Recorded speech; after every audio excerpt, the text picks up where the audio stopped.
ఓం నమో రామదూతాయ.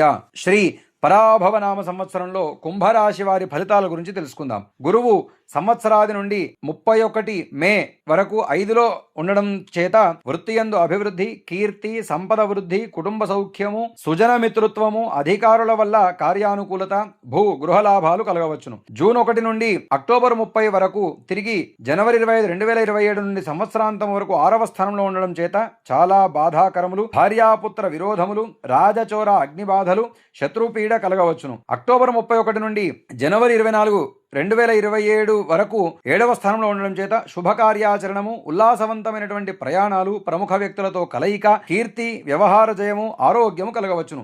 శని సంవత్సరమంతా ద్వితీయ స్థానంలో ఏల్నాటి శని చివరి దశలో ఉండడం చేత ప్రయత్నకార్య భంగము, బంధుమిత్ర విరోధము, వృధా సంచారము, అకారణ కలహము, మనోవిచారాలు, సోమరితనము కలగవచ్చును. రాహువు సంవత్సరారంభము నుండి డిసెంబర్ 4 వరకు 1వ స్థానంలో ఉండడం చేత గౌరవం తగ్గడం, భయము, అనారోగ్యము, ప్రవాసము కలగవచ్చును.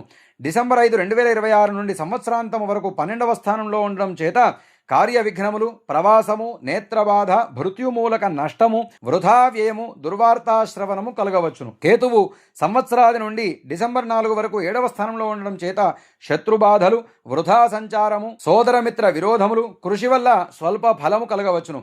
12/5/2026 నుండి సంవత్సరాంతం వరకు కూడా 6వ స్థానంలో ఉండడం చేత రుణబాధలు తీరడం, బుద్ధి కుశలత, విశేష సౌఖ్యము, కార్యజయము కలగవచ్చును.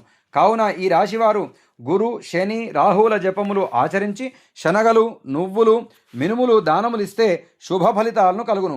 అట్లాగే దుర్గాదేవి ఆరాధన కూడా విశేషమైనటువంటి ఫలితాలను ఇస్తుందని తెలియజేస్తూ ఓం నమో రామదూతాయ.